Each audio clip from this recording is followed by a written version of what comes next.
So Savitri got a very clear mandate, very clear instruction, Adesh, that she should annul herself totally and make room for God to be present there. Thou shalt be one with God's bare reality. One with God's bare reality. We shall see this thing in more detail, but we have same stage in the spirituality of Ashwapati. 79.19. Then to the ascent there came a mighty storm. A height was reached where nothing made could live. Nothing made could live. A height was reached. That is the bare reality already. That is nirvana for Ashwapati. Was reached where nothing made could live. A line where every hope and search must cease. So all our pursuit have to stop. Near some intolerant bare reality. Intolerant bare reality. This is exactly what we have here in the case of Savitri. Bare reality. There it is intolerant bare reality. A zero formed, pregnant with boundless change. So first you have to become zero. That zero is a pregnant zero, out of which everything will come out. God will come out. God will come out. So basically you can see here that in fact what is happening is Savitri is explaining Savitri.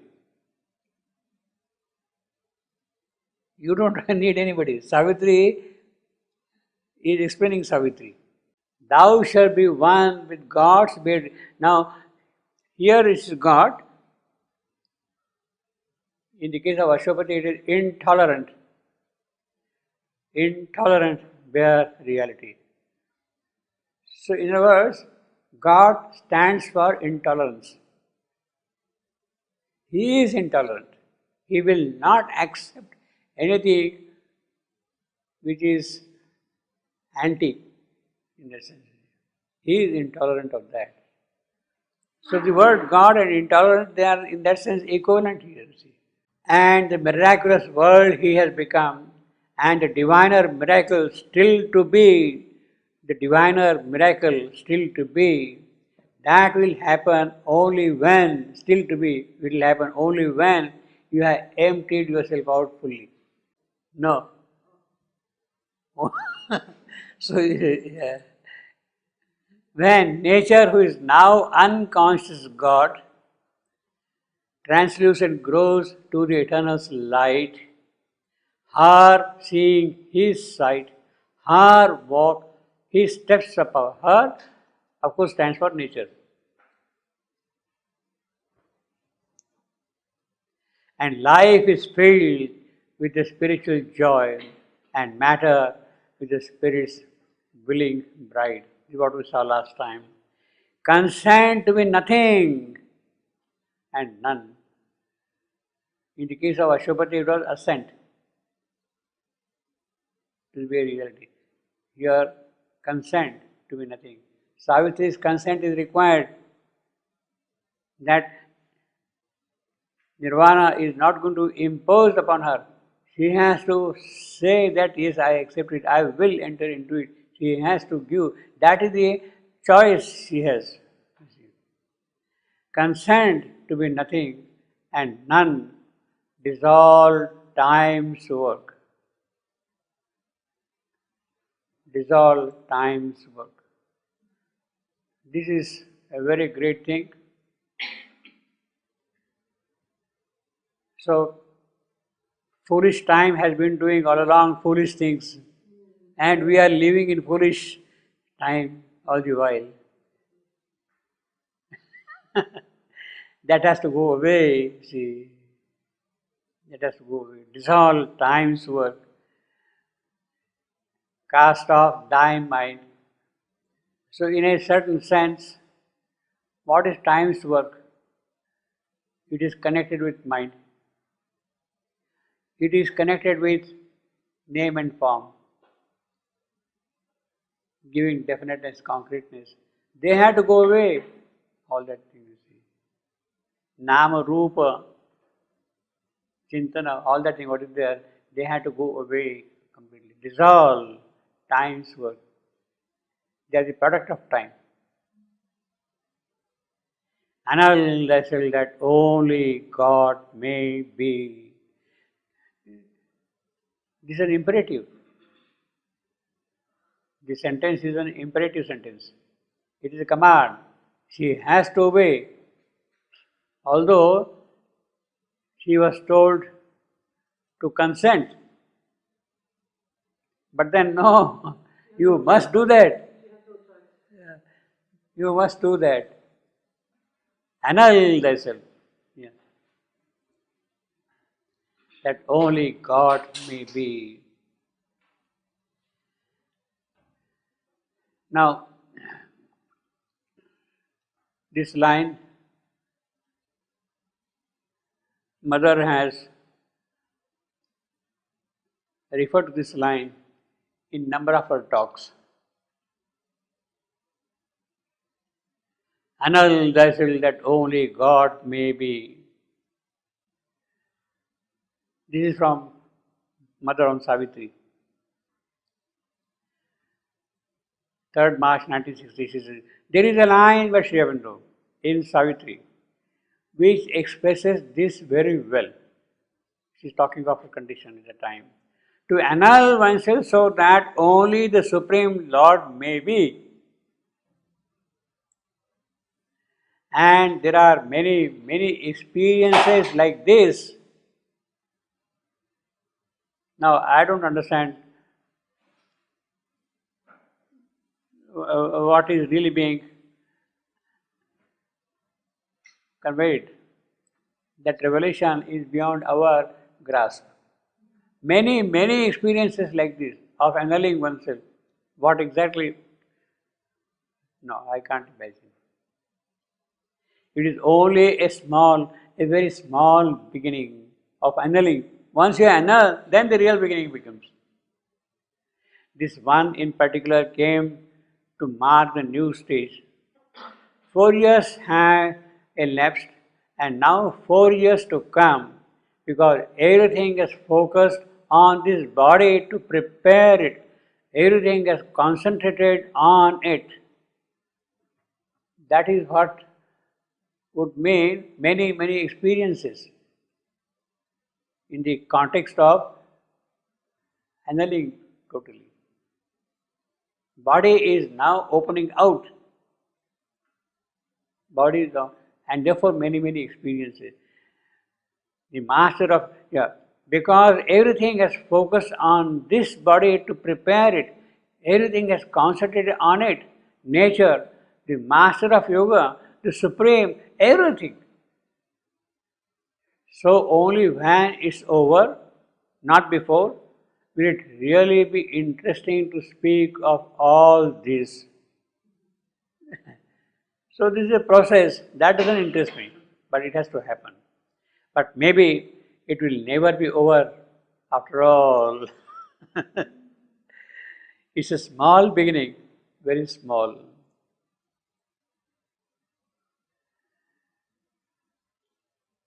There is only one thing you can do, annul yourself. This is the basic condition. The foundation, nirvana is the foundation for real divinization of things in this creation.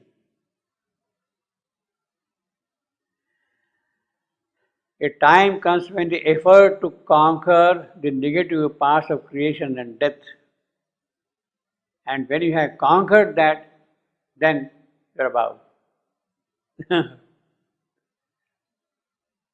And then if you look at all these things, even those which seem the most opposed to the divine, Even acts of cruelty done for the pleasure of cruelty, you see the presence that announces their effects of cruelty of all that thing, and is absolutely marvelous.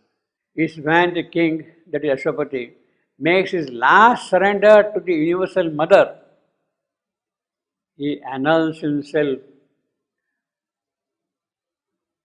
that is Ashwapati's context, and she gives him the mission he must fulfill. He has to first empty himself out fully. Then now he is ready to carry out her mission. So so to annul is a higher stage of surrender. Yes, yeah, it is the non-manifest. It is non-manifest, the absolute. Because it is non-manifest, one can't speak anything about that. It is unknowable. What is there in it, what can speak? What is present, what is manifest, about that one might be able to speak something.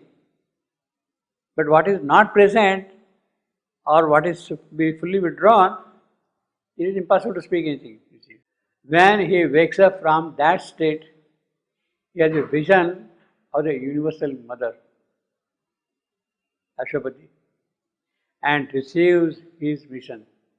So that is the beauty of it. In other words, it is the purity of his being in which the command comes to him to carry out his mission. And what remains is only her order, her command, that's all. It's captivating this Savitri. Shebandhu Savitri, he is praising Savitri. I believe it's his message. Savitri is his Shebandhu's message. All the rest is preparation, while Savitri is the message. Well, this is a little confusion. It can drink up the sea of all delight and never lose the wide spiritual touch. Jamais peindre le blanc contact de l'esprit. Well, jamais, never, you see. Yeah, sans, yeah, sans jamais. Yeah? No, in my this thing of the copying it is got. Yeah. Now this is something fantastic. Yesterday I read with Huta when they were doing the painting at the time. Savitri's series of experiences when she begins with self-annulment. Annul thyself so that God alone exists. Annul thyself that only God may be. It begins with self-annulment. Then she had the experience of being the all. When she has annulled, then she had the experience of being the all. That is, of being the supreme. Then Mother says something very beautiful here. First, she meets her soul. She, of course, Savitri. She meets her soul. A house of flames. She enters the house of flames and unites with her soul. That is Canto 5. It's after that, after there is Nirvana. She goes into Nirvana and becomes just a violet line of nothingness. She goes into Nirvana and just becomes a violet line of nothingness. This is what the painting was all last night. Unutterably effaced, no one and null, a vanishing vestige like a violet trace, a faint record merely of a self now past. She was a point in the unknowable. See, she's still there, maybe small, bit, whatever. It's not that it got dissolved, it has disappeared, vanished. No, it is still there. That focus is still there. That, so to say, individuality of Savitri is still there present. It has not disappeared totally. a vanishing vestige, a vanishing vestige. It's not a vanished vestige. Like a violet, a faint record merely of a self now past. She was a point in the unknowable, bindu, what we say in Sanskrit, bindu, point. Then finds herself back in her body after that experience. That's where it begins. A chapter without a title. That is the next chapter, canto. I will find it sometime. And then she says, so then suddenly in the body, I was over there in the music room, mother's room, and Huta was reading to me. Then when she had finished reading, all of a sudden the body sat up straight in an aspiration and a prayer of such intensity. Now that is also the power of Savitri, the verses of Savitri. See, mother can feel that power which is there in Savitri. In it. Then when she had finished reading, all of a sudden the body sat up straight in an aspiration and a prayer of such intensity. It was a dreadful anguish of vanishing. You know, see, the whole experience is here in the mother. Here means in the mother, in her. Complete, total, perfect. And because this thing, this body, has lived too long, it no longer has the power of expression. And it said, but why, Lord, why? Why do you take away from me the power of expression? Because this has lived too long? Is it because of that? It was a sort of revolution in the body's consciousness. Things have been much better since, much better.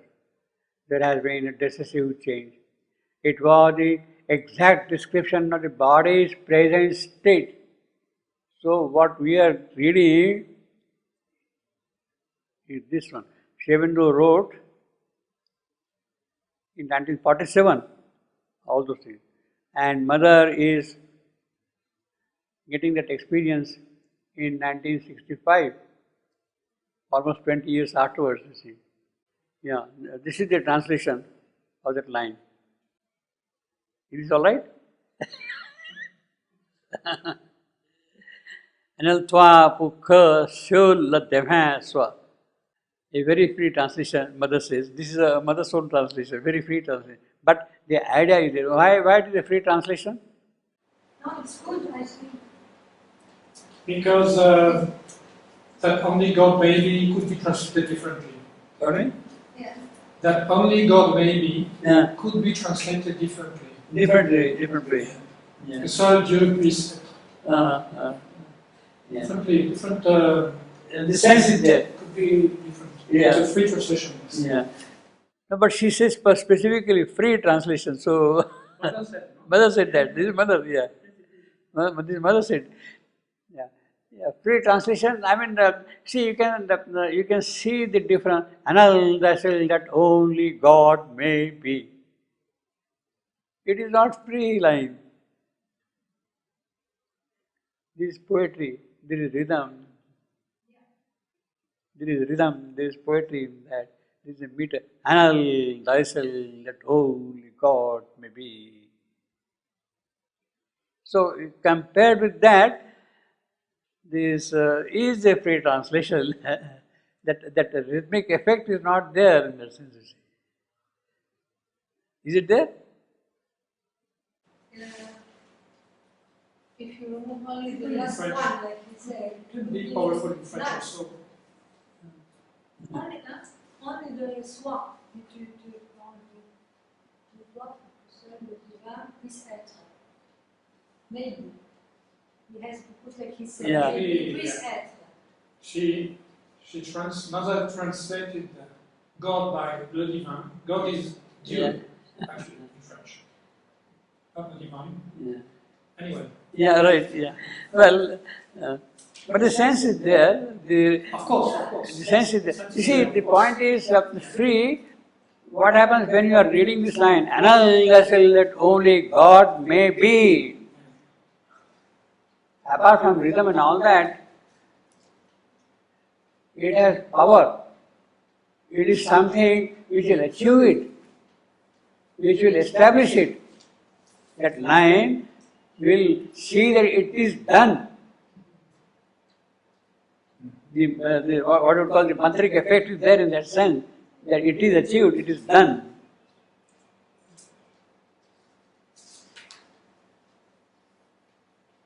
Anal, that only God may. Yes, it has to be done. See, Mother has spoken about this particular line on a number of occasions.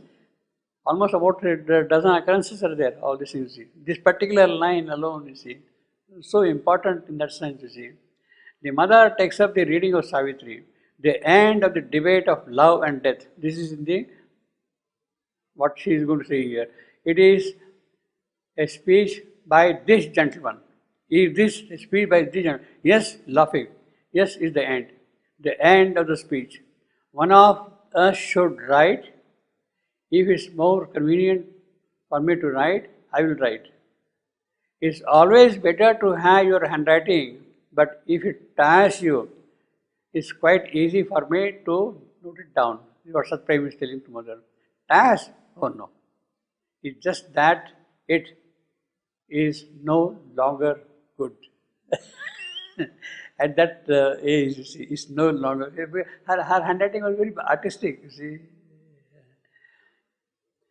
It's no longer as it should be, but it doesn't tire me.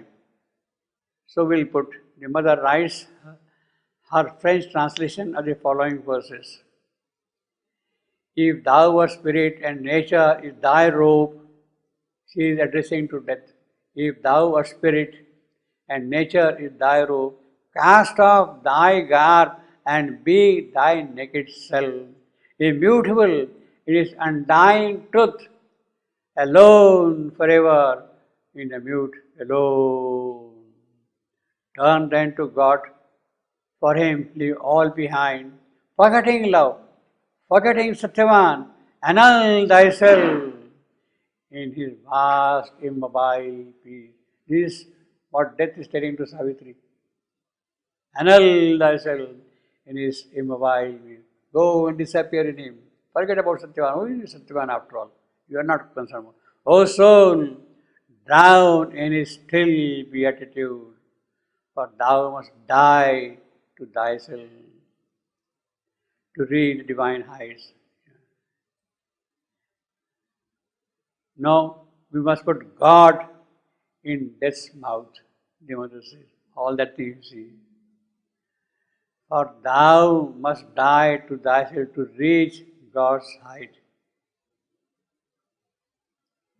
I death am the gate of immortality. Mother says is very clever. But it's a fact also.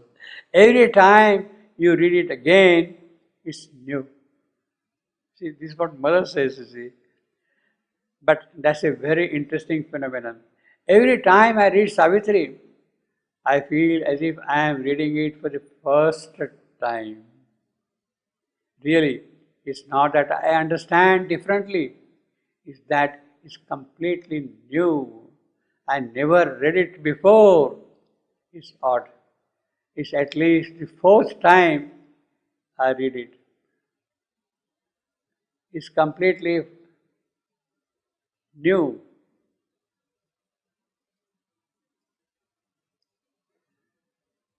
Same Savitri read again and again is completely new. Because meanwhile you grow and new power of Savitri opens out in that process. So it's not a thing which is read and finished off and kept aside, you see. And truly this everything in it, all the things I had discovered lately were there. in Savitri. This is when she was doing the yoga of physical transformation. Everything is there. And I hadn't seen it. It's odd. I lived with him for so many years. He had written all those things so many years ago. The first time I read, it was a revelation. It hung together perfectly well from beginning to end. And I had, I felt I had understood. I did understand something. The second time I read it, I said to myself, but this isn't the same thing as what I read. It hung together, it made up a whole. And I understood something else. Then recently, when I read, at every passage I said to myself, how new this is, and how the things I have found since are there. This is the newness. In other words, it is the way of progressing in one's yoga to Savitri. Today again, that's how it is. As if I read it for the first time and it puts me into contact with the things I had just discovered. It's miraculous book. This Savitri, this miraculous book.